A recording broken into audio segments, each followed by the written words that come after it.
You see him on the news. CNN.com contributor, Dean Obeidallah. So, Dean... Watch him at comedy clubs. When I say Mecca, do you think of a holy place or an urban clothing line? Read his articles. And you hear him on the radio. The Dean Obeidallah Show is on live right here on SiriusXM Progress, channel 127.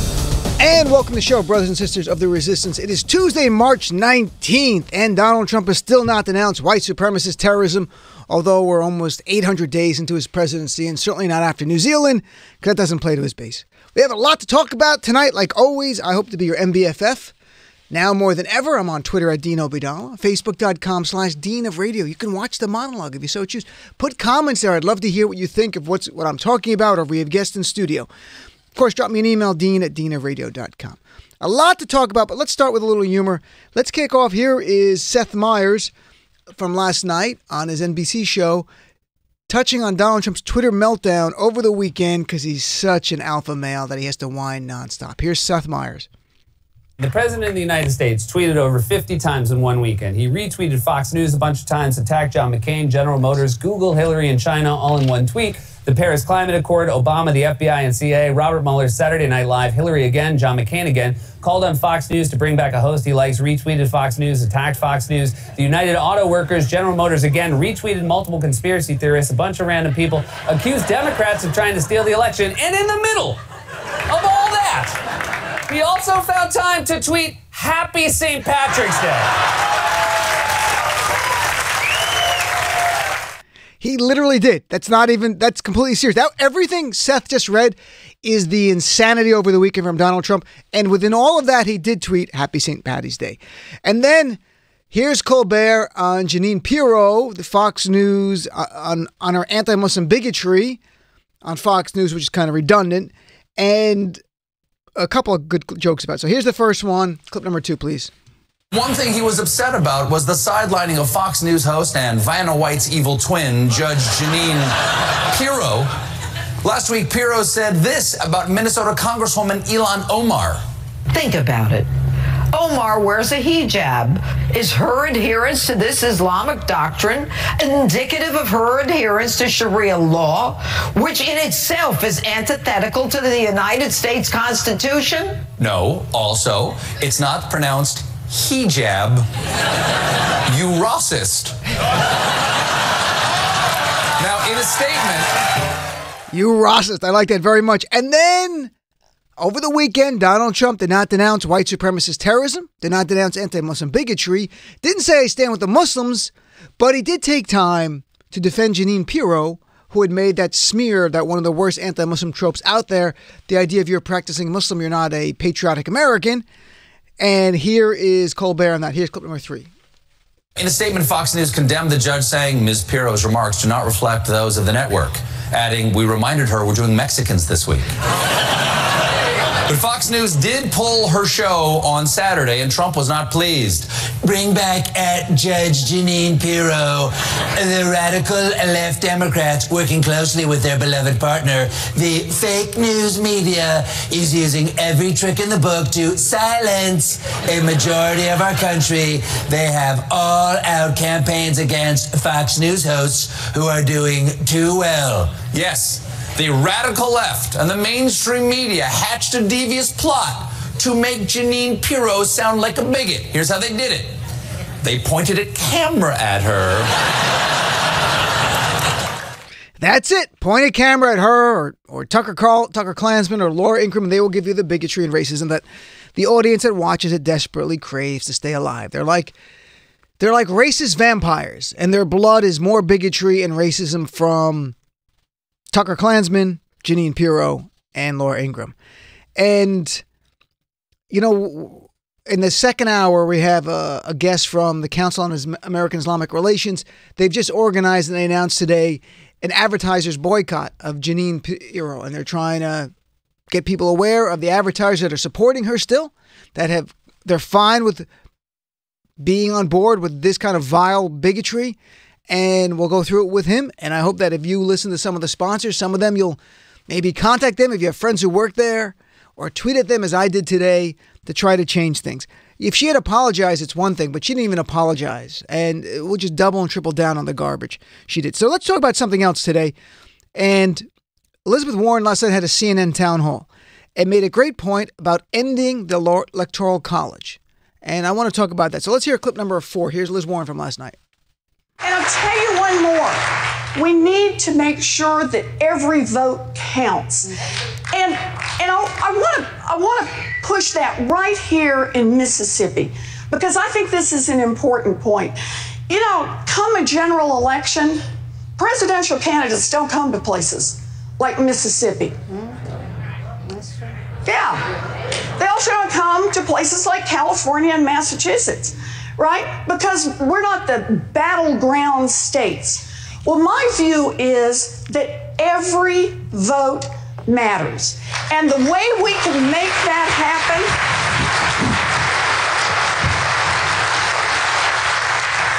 is that we can have national voting, and that means get rid of the Electoral College and every vote. Yep.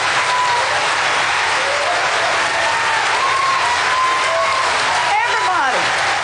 I left the cheering in there on purpose to share with you how crazily excited the audience was at the idea of getting rid of the Electoral College. And some other Democrats have floated it. And I want to talk about it a little bit. And yes, it is a heavy lift, as they say, to change the Electoral College system. But I think we should know a little bit about the history, because there's a little game being played by those on the right about what the Electoral College is truly about, what it represents. Here, let me put it in a nutshell. The Electoral College was created to protect slavery. Today, the Electoral College protects Donald Trump's white supremacy and the GOP's white supremacy in the past. That's what it does today. Electoral College created to protect slavery. Today, it protects the GOP's white supremacy. And go through a little bit. I'm trying not to make this too much of a lesson, a school lesson, but the Electoral College, the origin of it is Article 2, Section 1 of the Constitution, and then later amended by the 12th Amendment. And I think everyone has an understanding. I'll give you some details here. There's no test involved. There's no quizzes involved. Just to give you some idea of what's up here. We all know you need 270 electoral votes to win the presidency. Everyone's aware of that. So how are the electoral votes decided per state? It's very simple. You get one vote for your each of the senators, so that's 2, and 1 vote for each member of the House of Representatives in your state. So if you have a lot of people in your state, a lot of House of Representative members, you get a lot more votes. For example, California gets 55 because they have 53 House members and 2 senators. Delaware and states like that get 3, the 2 senators and the 1 member of the House. So that's how you get your numbers. From that, you got to get 270. Now, the theory taught in school, to me at least, and I imagine many of you, about why the framers had created the Electoral College. What they tell us that they were weary of giving the people direct power to elect the president. They had concerns. Some felt that the citizenry would be too beholden to local interest or too easily duped by promises or shenanigans, or they couldn't get there to vote on time, a whole bunch of different issues. That is likely part of it, but not the big part. And it's sort of the whitewashing of history that we get all the time in this country, time and time again, because there are people in this country who do not want to talk about our white supremacist past, and they do not want to talk about the fact that the Constitution, when it was written to protect white supremacy, namely slavery, which was the ultimate form of white supremacy, owning black people as property. And here's the truth, folks. Look back, 1787, they had the big constitutional convention going on, and there James Madison speaks. He's known as the father of Constitution. He's also a slave owner in Virginia. During that speech, he said things about the Negroes, as they called them then, presented a difficulty of a serious nature. And the concern was direct election for a president would not sit well with the southern states because slaves could not vote. I mean, they weren't even viewed as human beings, the slave owners, but they could not vote. So they had less eligible voters who could vote, and that means less people calculated in the terms of how many representatives you would get in your state. So you're going to have less electoral votes. They knew that, or less direct people to actually vote. So there's no electoral college. They're debating, should we do direct voting? They go, we can't do it because the North's got all the people. The South, we got plantation owners, slaves, they can't vote. So they go, what are we going to do? What are we going to do as slave owners to have some input in this and not be shut out? And that's where the Electoral College comes in and the idea of the 3/5 compromise. And Madison said point blank, the southern states could have no influence in the election on the score of Negroes if they did direct voting. So if everyone just voted directly like we do for every other position in the country, they were fearful in the South, the slave states, they would not have equal voting power because when it's on a national level as opposed to a state level, they're getting screwed over because people in the North can all vote, regardless of your race, unless you're a woman, of course. But not getting to the whole thing about landowners and stuff. So they came up with a 3/5 compromise. I imagine most people are aware of that, where they're like, well, we have these slaves. They can't vote. We don't even view them as human beings. But let's just say they count for 3/5 of a human being in terms of how much representation we will get in the new Congress. And they go, that seems fair. And as a practical matter, what did that mean? Well, if there was no 3/5 compromise in the original Constitution, in the original Congress, there would have only been 33 seats in the Congress in the southern states. That's it, 33 seats. Because of 3/5 compromise, they had 47 seats in the House of Representatives, meaning they also had more electoral votes. And here is Steve Cohen, a congressman today from Tennessee, on CNN today, making the very point about the history of the Electoral College, which really upsets white people on the right, as I saw on Twitter today when I was tweeting about it myself, and people calling me a liar, and I'm making up my own history because they don't want to believe. I even shared an article with some Trump supporter, and he goes, that's from PBS. It's all propaganda. No, I read to you James Madison's actual words. The man known as the father of the Constitution, who owned slaves, who was doing what he could to ensure in choosing a national president that the slave states weren't screwed out of being able to choose who they want. So they came up with the Electoral College and they came up with the 3/5 compromise. So here is Congressman Steve Cohen today. This is not years ago. This is literally today, talking about the very issue, clip number 5. The country is different than it was when the Constitution was drafted. And when the Constitution was drafted, a lot of it had to do with slavery. The slave states wanted equal representation in the Senate because they wanted to keep slavery. The slave states wanted to have an electoral college to where the members that they had in Congress counted towards the vote of president, where the slaves counted as 2/3. In a popular vote, they would count as 0. So the slave states didn't want a popular election because their slaves wouldn't count toward voting, and the slave states would have less votes. This is all conceived in sin and perpetuating slavery on the American people and on the African American people directly. And there's Congressman Steve Cohen saying the original Constitution, the Electoral College, the part of Article 2, Section 1, was conceived in sin. And the original sin of this nation was slavery. The sins after that were the Constitution protecting it. And then the sins after that were things like the Fugitive Slave Clause, the Fugitive Slave Act of 1850, and Jim Crow from there, and sins after sins after sins that go on and on and on. But in any event, absolutely right, Steve Cohen there. So the Electoral College was founded on racism and protecting slavery. Secondly, it is unfair in today's world on the bigger states versus the smaller states. And generally, most of the bigger states in terms of population are blue states. Not to get a lot of math, because without seeing graphics, and I'm showing it, it can become daunting to listen. I'll give you one example here. California has about 40 million people. They get 55 electoral votes. 40 million, they get 55 electoral votes. Wyoming has 580,000 people. They get 3 electoral votes. When you break that down per person, each individual in Wyoming, each of their votes weighs 3.6 more times than a voter in California, because it's fundamentally unfair. So forget all the math. You can even forget the history of this and say we need to have direct voting of our president, because the only ones who benefit by this corrupt system, this rigged system, are the Republicans. Since 1992, we've been winning election after election on the popular vote. In 2000, we won it, but we didn't get the presidency. George W. Bush got it. In 2016, we all know we won the popular vote. We didn't get the presidency. They get the ultimate participation trophy. They get the White House, even though we won the election. What other election is there? Oh, you came in second? Hey, you won. What? But that's what we have in this country. It's fundamentally wrong. Its history is based on the original sin of this nation. And even if you don't believe it, if you don't want to get any of that, it's got to go. We're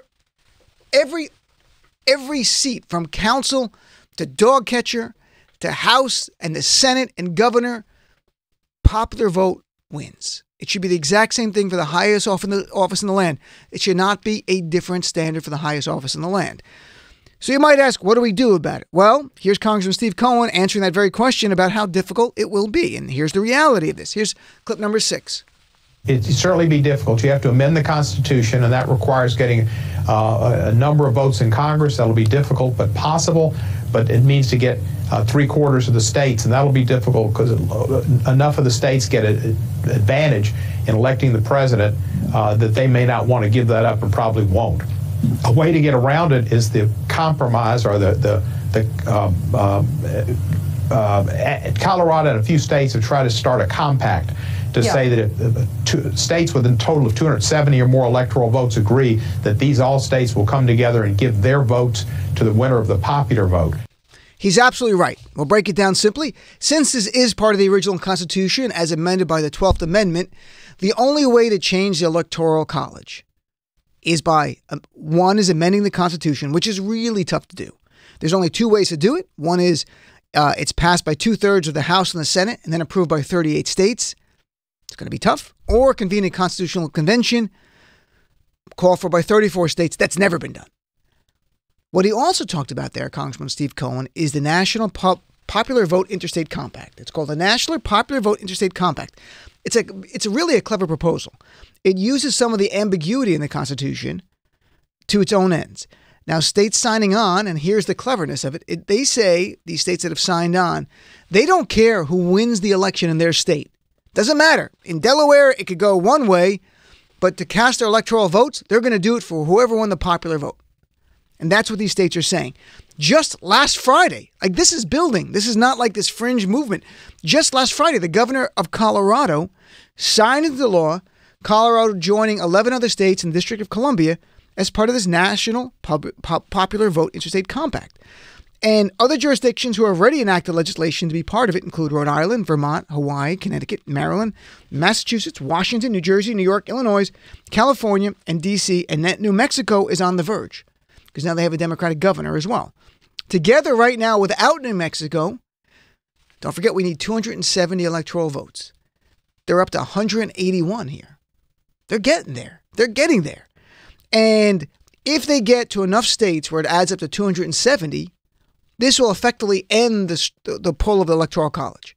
It'll be whoever wins the popular vote, Democrat or Republican, whoever wins the popular vote, every state in this compact will pledge to cast their ballot for that person, and that person will win every time. There's no way they can't win. Does not mean it's always going to be a Democrat. There are times Republicans have won the popular vote. 2004, the last time. Think about it. The last time a Republican won a popular vote in this country on a national level was 2004. It's remarkable. Think about it. Since 1992 till 2016, Republicans have only won one popular vote for president. One. It should have been all Democratic presidents except for that one time. And that one time was 2004, a re-election of George W. Bush, who shouldn't have been there in the first place.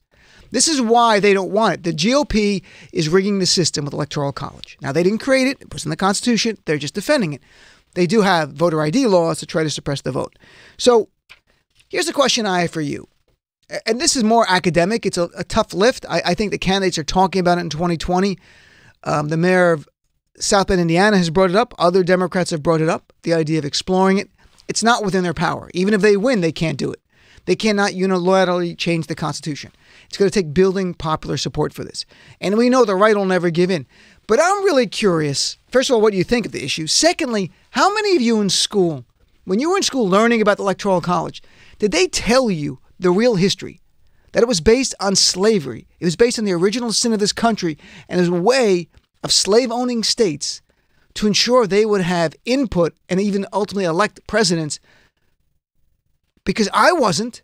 I can assure you it was not something I learned about as a kid. I learned about it later as an adult, and you'd hear whispers about it. Now I go back and research it, and it's absolutely clear that's what it's about. And that's why I played Congressman Cohen today on air. He's from Tennessee, saying this was based on slavery. How many people knew? Did everyone know that? Did they not just teach me in New Jersey this?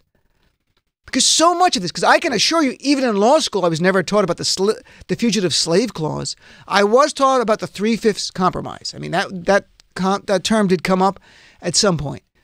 But the fugitive slave clause in the original Constitution, which said if a slave were to escape, in our Constitution, it said it would have to be returned as the property of the slave owner, wherever they are in the nation. You have to return them.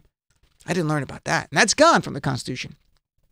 So this is where we stand. I think this is, to me, it's more of an interesting argument discussion to have today about this. Are the Democrats going to change it? Even if we win, we can't change it unless we get enough states to come on board.